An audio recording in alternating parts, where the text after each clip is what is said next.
Over the last 100,000 years, waves of human civilization spread out from the continent of Africa to every continent and landmass on Earth. Today, May 31st, is a forgotten milestone. Once celebrated on par with Christmas Day today, 5,000 years ago, May 31st had similar significance to the greatest and most enduring human civilization then, the mighty Kemet, today referred to as ancient Egypt, who celebrated on this very day the birthday of the great Imhotep.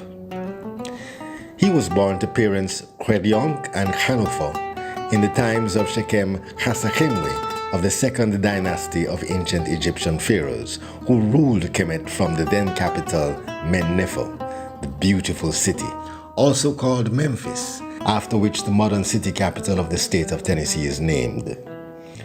What Jesus represents to Christendom is what Imhotep represented in ancient Egypt. He was venerated as the preeminent ancestor or founding father of that age.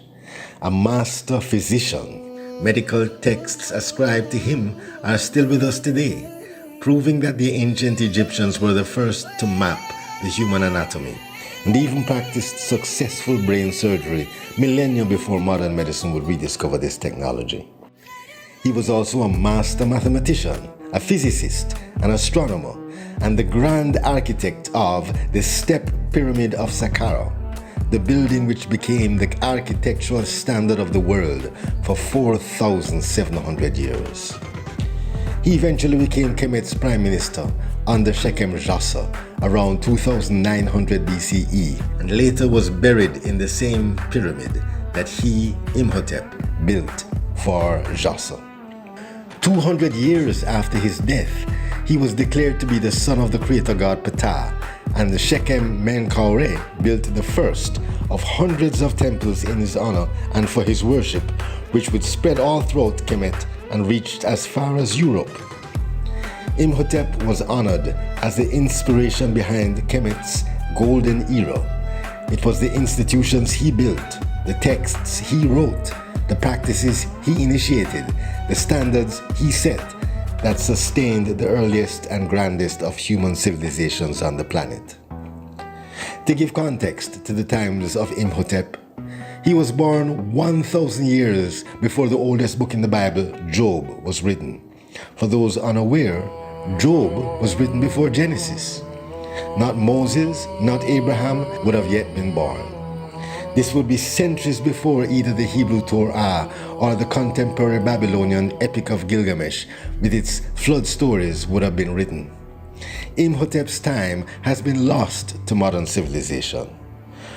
When his memory was desecrated recently in the film by Steven Spielberg's The Mummy, there were no modern worshippers to protest, as would be the case if the name of Muhammad or the name of Jesus was similarly profaned today.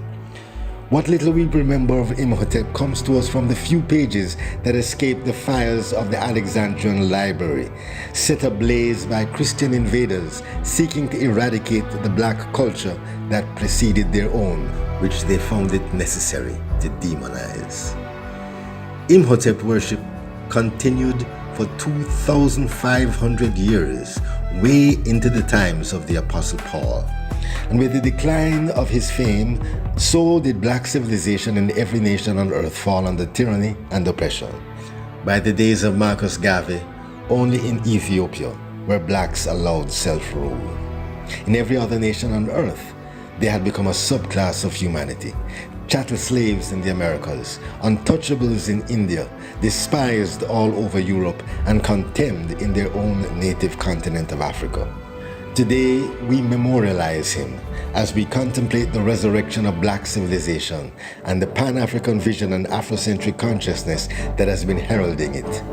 Today, we discuss how rituals of remembrance can be used as vehicles of reparations and repatriation on our Sankofa journey back to African identity.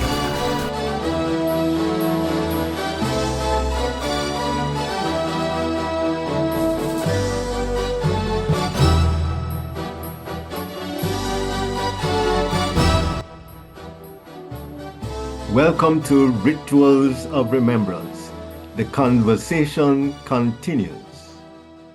I want to welcome those who are going to be discussing Rituals of Remembrance. We have with us, first of all, Daniel Johnson, a student and nurse. We have Okito Lamont, who is the vice president of the Marcus Garvey People's Political Party, and he's also a marine engineer. And we have also Charlene Wilkinson, who is lecturer at the University of Guyana. We'll also be joined by Vanya, who is a reggae recording artist. Carrying on from our conversation for the last 2 years, we've already discussed rituals of repossession, and today we'll be discussing rituals of remembrance. There has been an article which everybody has read, and we're going to be discussing that. And I wonder if anyone would do us the favor of maybe summarizing and giving us their impressions to get the conversation going. Summarizing is like my worst skill. But what I could say I captured from it is that the Jamaican child should, in fact, connect to his heritage, the one that goes further back before the coming of Columbus, before European colonization. But there's a paragraph that stands out to me that is not so much summary, but it's from inside your blog itself, and I'd love to share it. Please. It speaks to the dilemma of the multicultural realities of many parts of the Caribbean. It says here, the African identity unlocks the entire spectrum of humanity in all its diversity, by virtue of being not only the geographical source of humanity, but also the cradle of civilization. Africa is the mother and teacher of all humanity. And those familiar with the values encoded in her high cultures would also recognize she is the predecessor of all egalitarian philosophy. One only needs for verification to read the opening chapter of the most ancient book preserved whole on the planet, the teachings of Imhotep, which exposes the principles of Ma'at retained and repackaged by axiologies across space and time, maintaining the standards of justice first articulated there, whether now called by other names or invoked by other means or appropriated by other systems of religion, jurisprudence, and political philosophy. Africa is the ground zero of humanity. And that's the quote. In Guyana, people speak of many races or 6 races, when in fact it is one race, the human race, that began in now called Africa. Right. Give thanks. Thank you, Charlene. A lot of the times we take it for granted that people are familiar with bodies of knowledge that they have no clue about. So, Daniel, you are a student. The skill of a good student is to ask questions. In that quote that Charlene just gave, is there everything that you understood and assimilated? What are your thoughts, and do you have questions? The thought that's pressing right now is the mere fact that if it weren't through you, I wouldn't be introduced to Africa Day and the deities of the African culture. So that is where I'm beginning at accepting that I'm now learning about my African lineage, not to have the skin tone as a black man or an African, but to know have knowledge, basic knowledge of the god Imhotep and Africa Day, which has been suppressed for my generation. So questions will come after I learn some more.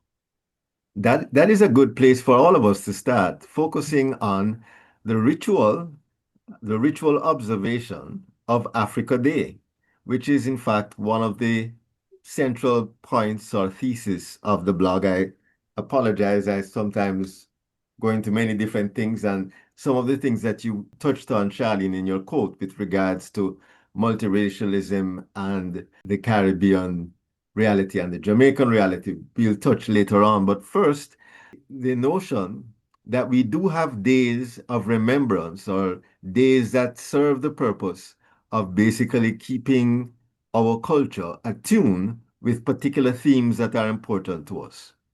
And in fact, the blog was structured so that we understand intuitively, even without having to discuss it, what exactly a ritual of remembrance is. So we have Mother's Day, we have Child's Month, and we have Teacher's Day. And a ritual is anything that is done repeatedly, which is coded with symbolism or meaning. And the purpose of a ritual is, in fact, to access the subconscious and either to code the subconscious with meaning and purpose or to access powers from what we will call the subconscious or superconscious domains. We can go into the metaphysical map later on. But let us just say, though, that rituals have potency simply because they affect the core of who you are. And whatever you do repeatedly, especially those things which are loaded with meaning, they shape your character. And so we keep Mother's Day so that basically we never forget as a society to honor our mothers. And we never forget to honor our teachers. The values that we have for people who play particular roles, or the value for children. Those values, once we lose those values, we lose our identity. And in fact, even in the case of Child's Month, for example, one of the purposes of the article was to remind us of a time that the things that we now take for granted were not at all taken for granted. Like children, for example, going to school or having a right to health care or even protection. Once upon a time, society, organized society, high society, thought that it was actually kosher or cool to exploit children and to use and abuse them in the worst ways, and there was nothing that they could do about that. There are people today who think it also nothing to bomb other people and to kill them meaninglessly. The inhumanity of man doesn't know any bounds apart from a boundary that you place where we memorialize the values that we have learned and we keep the beast at bay. So we understand instinctively what these rituals of remembrance are about. And thank you for the important ritual that you just mentioned, Daniel. And I'm going to take up the conversation, pass on the baton from here, that May 25th is Africa Day. How many of us know what Africa Day is all about? Because I don't think I went into it in the article very deeply. I just touched on it. Anybody wants to talk about Africa Day? Well, as I said before, it's not a topic that I'm educated on, but I can say I did see something where it says it is in commemoration of the liberation of the African people. So I'll start there. Actually, before we call it Africa Day, we call it African Liberation Day. And this is and in a ritual that had been started from us, I mean, before most of us were born. I mean, in 1963, if I recall, is when Africa Day was instituted. And in a previous blog, I congratulated the government of Jamaica and the Ministry of Education in particular, because last year I know that in every school in Jamaica, and there was an article that came out in the newspaper that highlighted that this government thought it absolutely necessary that children in every school, primary school and high school across the island from all 14 parishes, on Africa Day should learn something about Africa, the African continent, African culture, that this was in fact an important part of the Ministry of Education's focus. And I think that they deserve to be congratulated, because African Liberation Day has been going on for many, many, many, many years, and yet it has certainly not received the exposure and the celebration that, for example, Mother's Day has. And yet, Africa is the mother of civilization. We need to know about Africa. So, what stood out most for African Liberation Day, the whole diaspora, overall, the history of it, we need to repatriate, we need to know our roots, where we come from. Because, as Marcus Garvey say, if we don't know our history and our culture and our origin, we are like tree without roots. So basically, we all should know our purpose, know where we come from, respect our ancestors.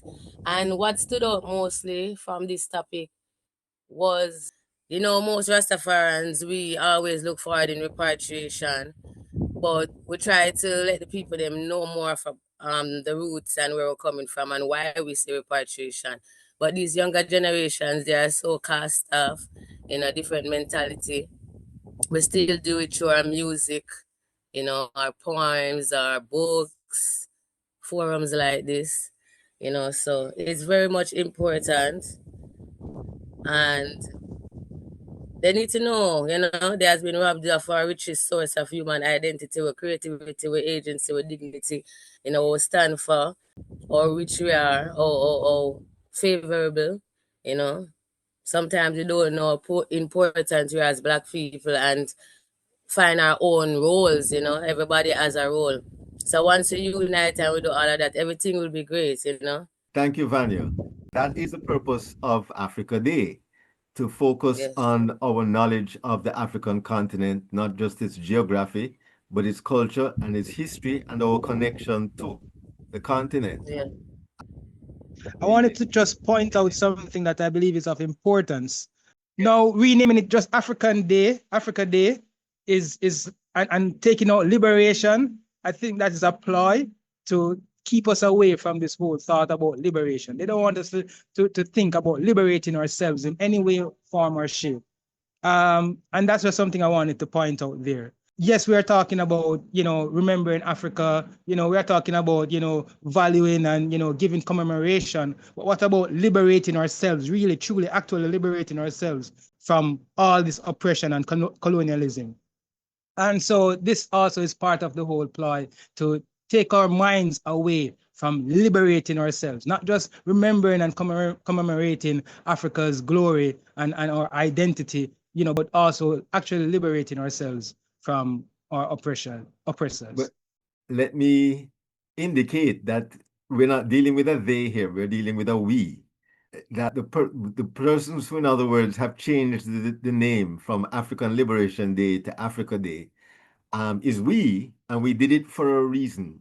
And even though I recognize the reasoning that you put forward, that we actually still need, especially here on in this hemisphere, to focus on the liberation from mental slavery, but the liberation that was being spoken of when it was called African Liberation Day had nothing to do with mental slavery at all.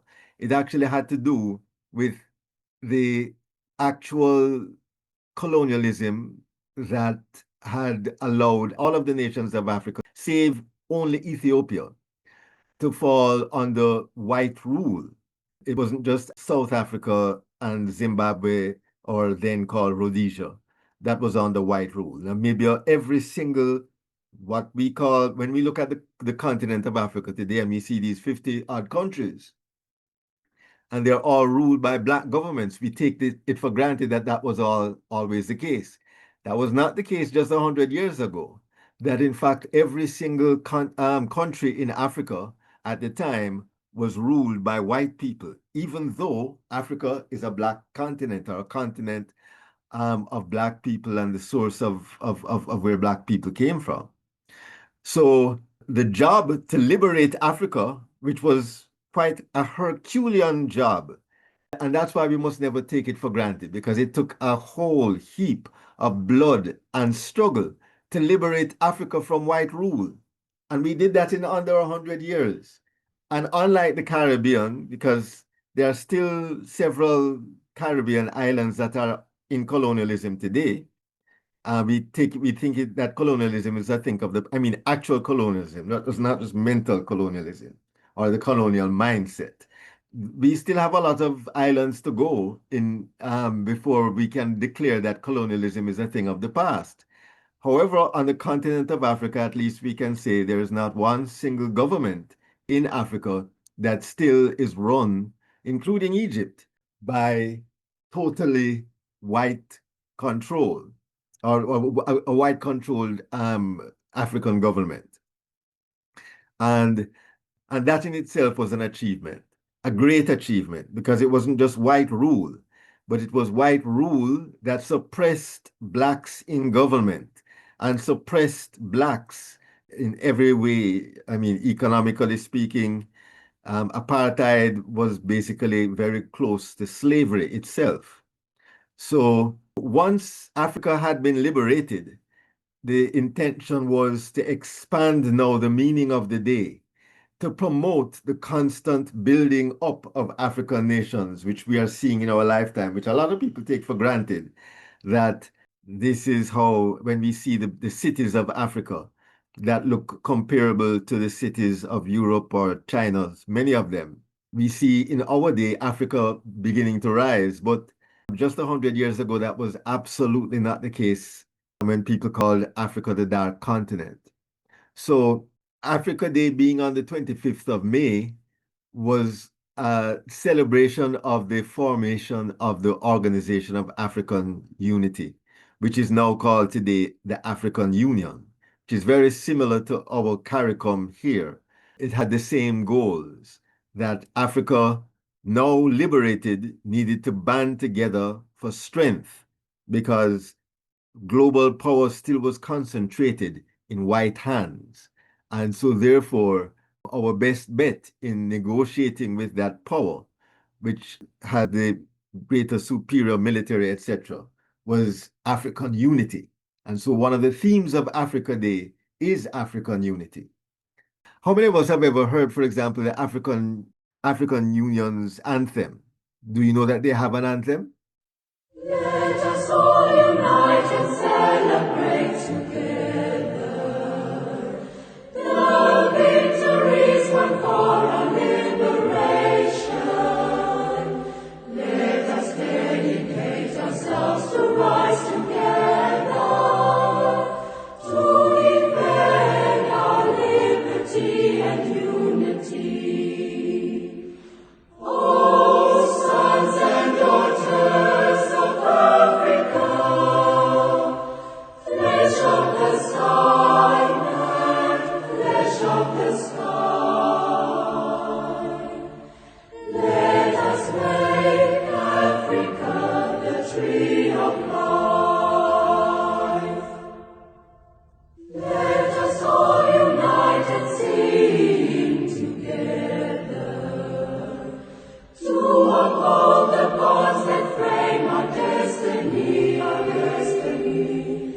Let us dedicate ourselves to fight together for lasting peace and justice on earth.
It's a beautiful anthem, and I encourage everybody to research it. Songs also can be rituals of remembrance, songs that cause us to reflect and remember our story, our values, and who we are.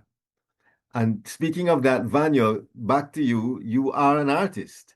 And one of the issues that is always up for conversation when people talk about Jamaican music is that you have those artists who look at themselves as messengers, that they have a message to give.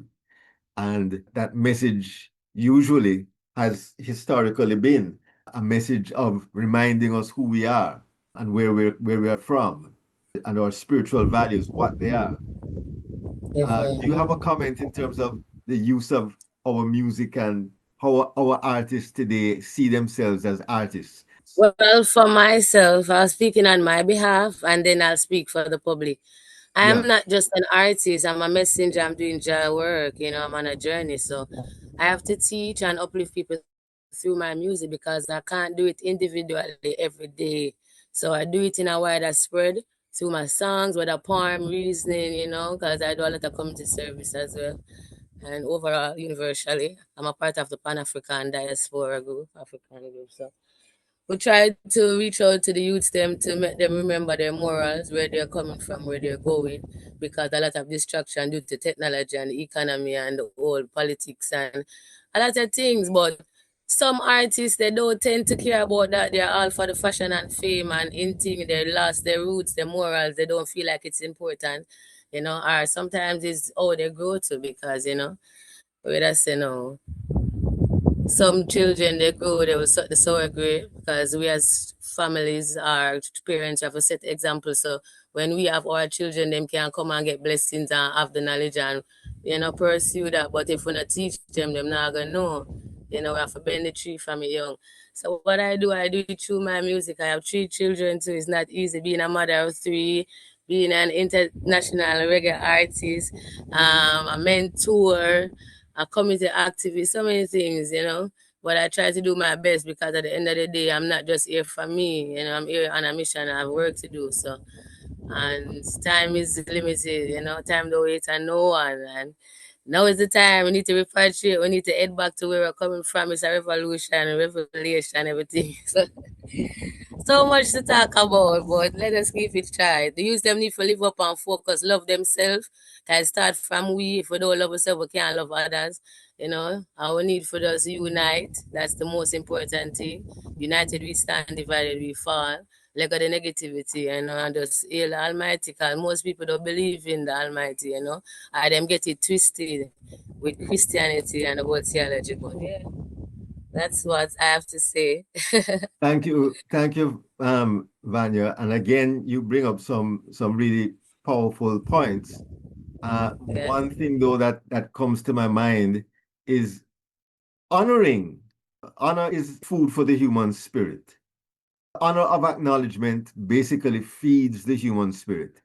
If you have a mother or a teacher toiling long and hard and no one notices, no one says thank you, no one says basically, I see what you're doing and gives an encouraging word, then after a while we lose our virtues.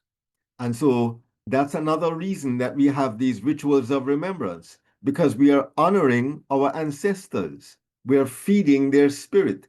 We are libating. This concept basically of feeding the spirit of the ancestors or acknowledging the ancestors is not just an African idea. It is an African idea that we gave to the world. But every single culture, those who do not honor their elders, their teachers, their ancestors, they will end up in chaos. The spirit of the ancestors lives on in us. And so when we say we are feeding their spirit, what we are doing is literally energizing our own spirit. Reviving them, yeah.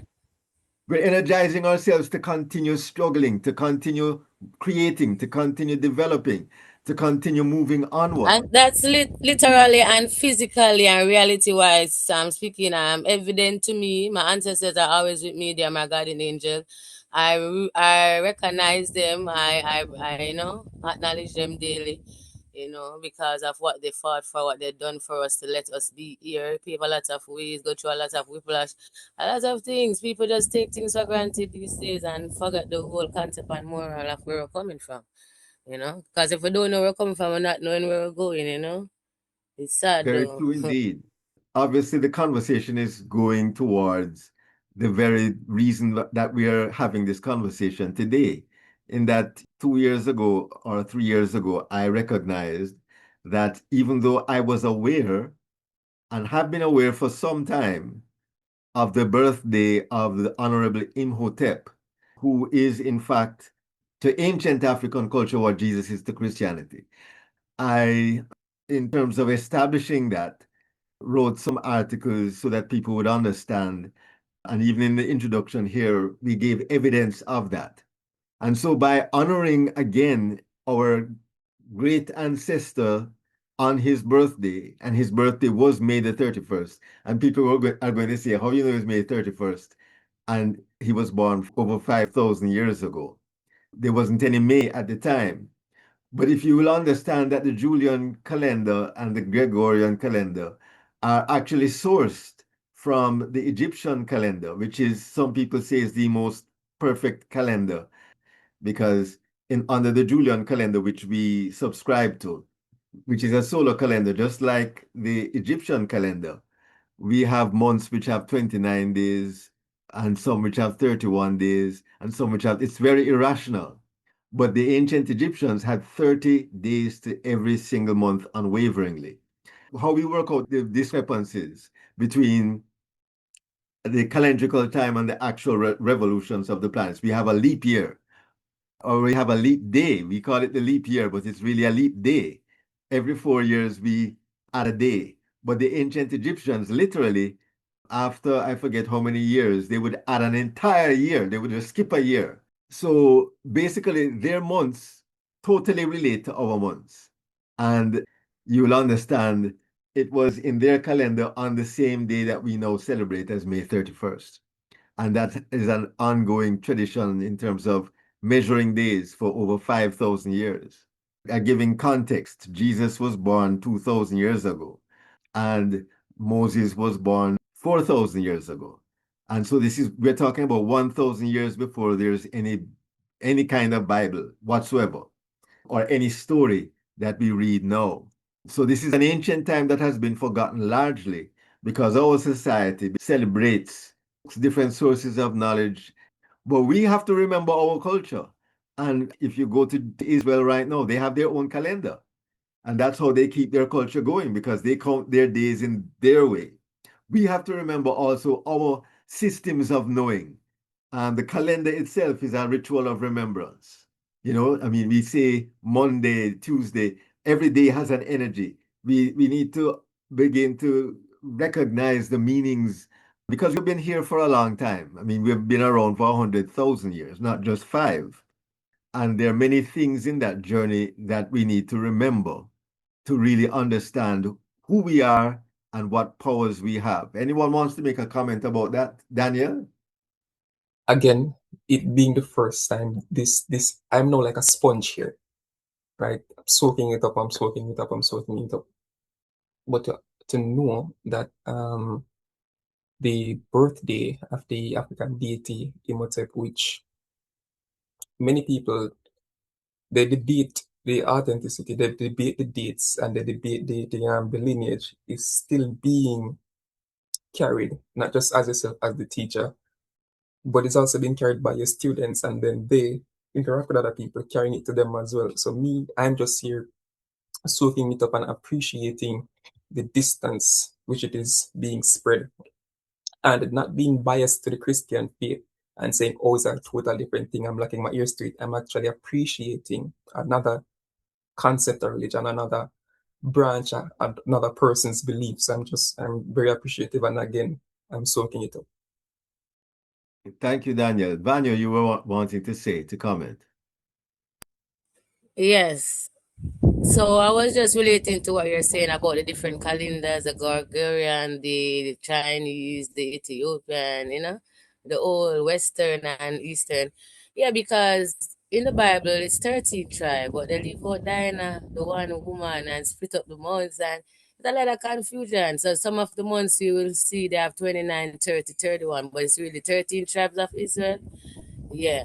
And as you were saying, each month and each day of the week has purpose and meaning. So we need to focus on those things for real, you know.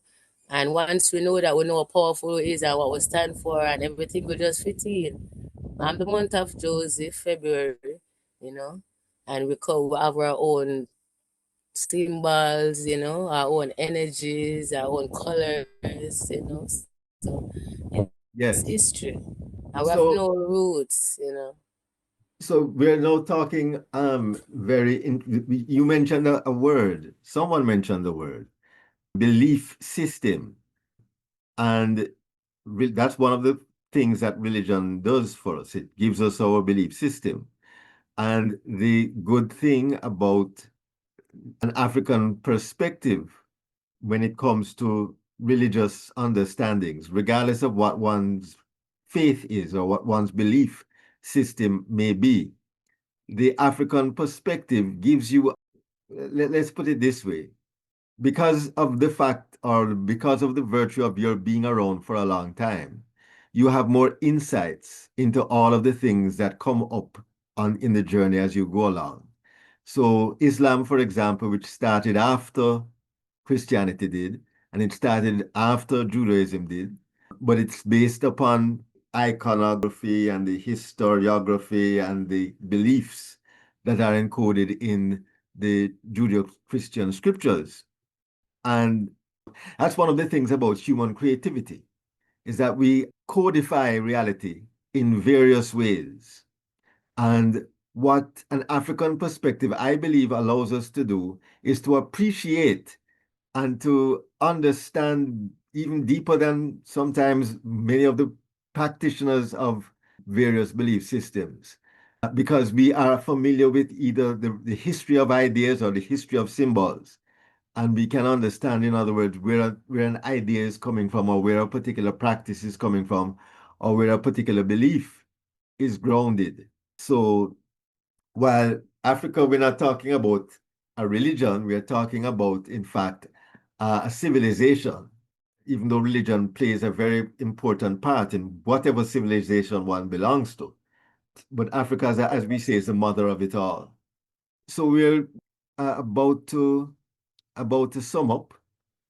We've had a very interesting conversation, and there's one thing that I wanted actually as we depart, because the article spends some time not just focusing on our national heritage, and our regional heritage is also important.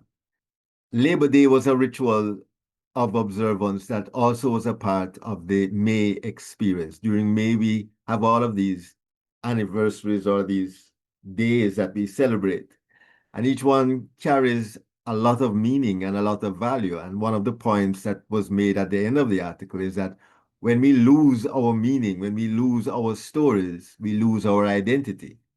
And of course, if you lose your identity, you are easily exploitable from people who know who they are.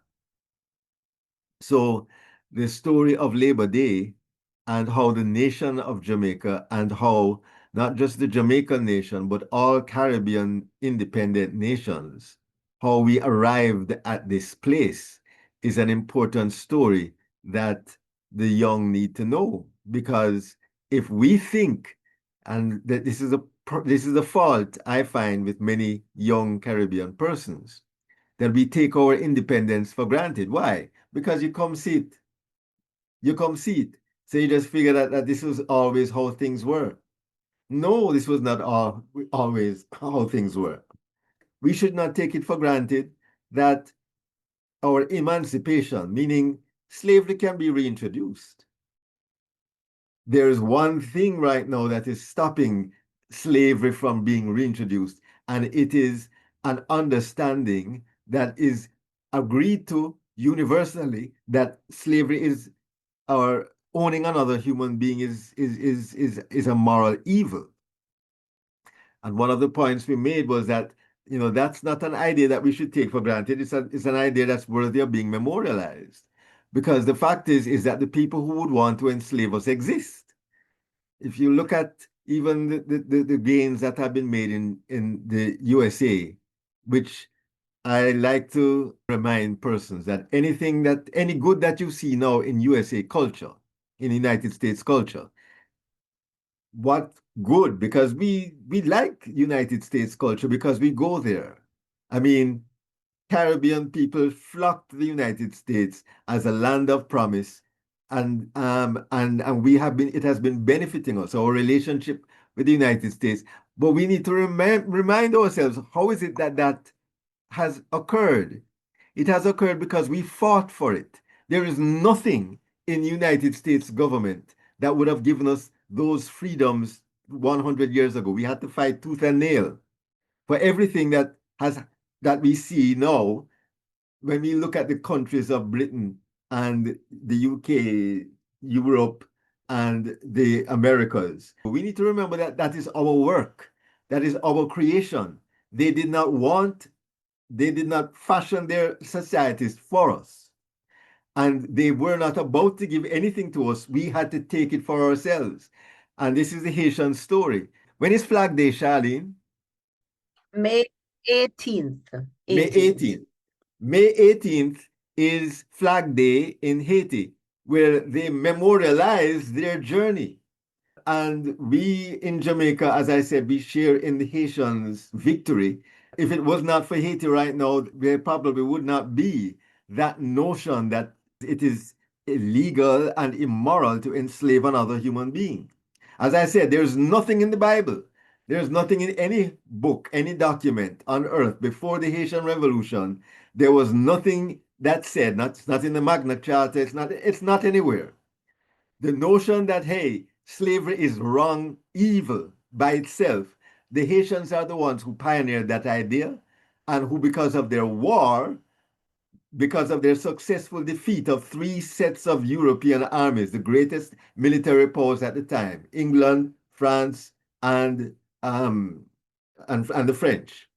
That was basically what laid the foundation that we are enjoying now, where once somebody says slavery is happening, if the whole universe, the whole world goes and says that's not supposed to be. Go back a couple of 100 years, and that would be a very normal thing for me to have, or to aspire to have, a slave. And not just whites, blacks also own slaves here in Jamaica and also on the continent. And we owe the Haitian nation.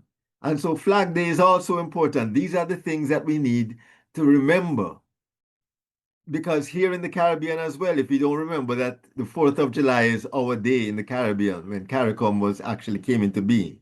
Just like May the 25th is the day that the African Union came into being. We need to remember that CARICOM also was initiated on the 4th of July at the Treaty of Chacaramas, and what it means. Because if we don't understand that the US, again, if we don't exercise, and when I say we, I mean those of us in the diaspora that live in the United States and can vote, we need to take our gains very seriously, or we will lose them.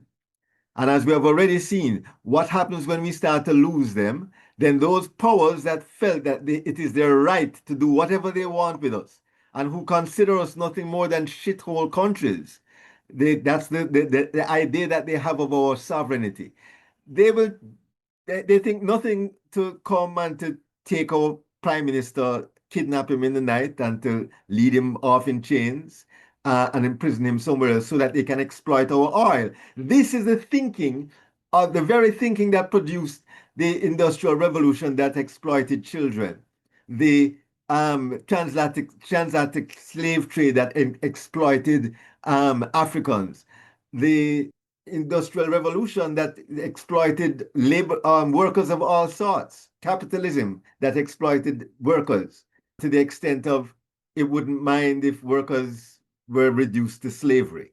So all of these milestones, when we celebrate our freedoms, we celebrate those who nurture us like our mothers. We celebrate our heritage from Imhotep. And so I also want to encourage everybody to learn a little bit about Imhotep, who he was. And I'll send an article that kind of can point everyone in the direction. But more than anything else, I would like for each person who has been a part of this conversation to become more intentional in the future of celebrating our holy days and also making holy days for yourself according to your values. Let us use rituals of remembrance to help reconnect us to our African identity. There's so many issues. I'm thinking of the recent furor in the Jamaican parliament, where the Speaker of the House shuts down a speaker who was trying to present her first presentation in parliament in Jamaican patois, and she shuts her down. And I'm thinking that we're at this stage today when it's not just these blocks of thought, whether it's a cultural revolution or a grassroots revolution for economical egalitarianism. It is the involvement of people and what they believe and what they would like to say that I think we have to privilege at this time. Let me just give you some examples of the diversity. When I lived in Jamaica, and for the young people's sake, Vanya and Daniel, I lived like almost 14 years in Jamaica. So, someone said to me, she used to help me in the house. She said to me, I am no African. I'm a Jamaican, right? On the other hand, in Guyana, where you have this mix of races, so-called races, people with an African person in Ghana will insist that they're African as in, as in opposition to I'm not Indian, I'm not Chinese, I'm not Portuguese. So the whole idea of what our identity is cannot come from above. It has to be something that emerges from our own individual bowels. And that can only emerge in conversation if we are engaging with a conversation to arrive at an identity that is not only a cultural identity, but an identity that has to move forward together in this current existential reality. Let me just stop. Those are very astute observations, Charlie. And another reason why, when it comes to our holy days or our holidays, whether it be Labor Day or whether it be Emancipation Day, I noticed that there has been the feeling that these are days that we should just be festive and celebrative. And the festive and the celebrative is important, but it is only important when it is the word. It is like going to church and singing hymns only or having praise and worship only, and there is no sermon. That is a wasted exercise. The word is first because the word basically is the formation of the intellect, and the celebrative aspects of ritual. What they do is that they take those words that are spoken in that sacred space and they plant them deep into your soul and into your consciousness. And so so I'm advocating, in fact, indeed, that we should make sure that on our holy days, we come together and we reason. That's the reason for our holy days. We must remember to gather to reason in families and in communities and in churches and in whatever one's religion may be, to gather together on our holy days, and reason and reflect together, because only then will the meanings and the message and the reasons that we celebrate our holy days, those are passed on, both in conversation as well as in poetry, as in music, and all the things that we do. And Vanya, I remember you were saying that, you know, that that's one of the things that, in fact, every Africa Day Schools should be inviting artists and poets and dancers in to celebrate the day, and that be a part of the reasoning on how you remember and how you understand the meaning of the day, and how you celebrate African liberation, and how you also appreciate how far we have come today as we are striving for greater African unity. Or the same thing also with Caribbean Day, which is celebrated on different days in the east of the Caribbean. And I'm still very concerned that here in Jamaica, which is really the eye of the Caribbean politically, not by virtue of any other thing than simply our story. It has nothing to do with Jamaican ego.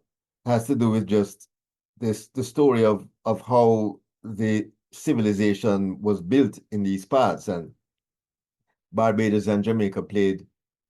Every island basically has made and is making a contribution. But we all need to strengthen our sense of being one. The out of many one in Jamaica needs to be stretched, not diminished. It needs to be stretched to include the Caribbean. Unfortunately, we have only used it as a ruse to say, okay, we are post-racial. Where does race come into out of many one? There's nothing racial there. We interpret it the way we wish. And the fact is that out of many one is what we must accomplish. We must accomplish that in the Caribbean because that's how we started off. We started off as a federation. And it was unfortunate that the federal dream was aborted. But now, to survive in the world in the next couple of decades, could even perhaps in this coming decade right here, do we see what is happening in the world? Do we understand basically that there is no protection any longer in the UN and in other institutions that used to at least pretend, World Bank and IMF, in as much as they exploited, they also gave certain aid. Nothing is sure in the future. And therefore we need to basically secure our path. Vanya, you have your hand up. Yes, I was just relating to what you're saying that most of us need to go into the schools and embrace Jamaica Day and all those important days overall. I've been on most of those missions. School of Hope, we did Read Across Jamaica. Month of May, we embraced that too. And Marcus Garvey said we should read a lot, and I need to encourage the youths, the young generations, to read a lot, share a lot, and love more. That's just Yes. my saying. That's And my and I say last. to that, amen. See, like, Yes. Yes, all right. Just to piggyback off Miss Wilkinson and Miss Vanya, and then I leave, is is to, I don't know if reconstitutionalize is the right term, but it is to get the younger generation, speaking of Vanya's point, more integrated in the knowledge of Africa. And I believe the integration will stamp out ignorance. Because in my generation it is the phone or the computer screen, and it's white or it's brown. It's white or it's brown. It's never black, right? And I believe that's where it's coming from. Because when I grow up and then I reach old age and I die, whoever's growing after me will grow in the same mindset or even worse. And to go back as far as the division of the continent by the Europeans, colonizers, and/or settlers, it really didn't help. And it's sad to know that I know as an outsider, seeing the fruits of the negative fruits of the labor of the Europeans, it is quite terrible. But I do have hope that the movement will render or will shed new light or break new ground in the education of the younger generation. Myself as well, as I said, it's been amazing. Many things I did not know, but I do have hope that one day we will actually get back to the place of remembering Africa and its greatness without having to be pressured into it, thinking that it's what the white man wants us to think, but it's actually what we want to think. And then we will love and appreciate the continent and its people and its culture even more. So Well, again, Daniel, mhm, let me say on behalf of my generation, yeah, how good and how pleasing it is to hear that someone from your generation says you have hope, because this gives us reason to yes, also have hope. yeah, yeah, So many of my generation, when we talk about the younger generation, I listen to the comments and there is nothing positive and hopeful about what is being said. There's only lamentations. mm, The younger generation this, the younger generation that, which is why I really made it my duty mhm, to congratulate the government of Jamaica and in particular their Ministry of Education mhm. when I discovered that Africa Day was in Was fact celebrated. mandatory throughout the island last year. Yeah, And I thought it necessary this year to make sure that I send a message. yeah, Don't stop ever. And we must, every one of us, and we're going to, all those who hear this on YouTube, you need to join the army. Celebrating African heritage for us is mandatory because it is, in fact, the story of who we are, and we cannot afford to forget.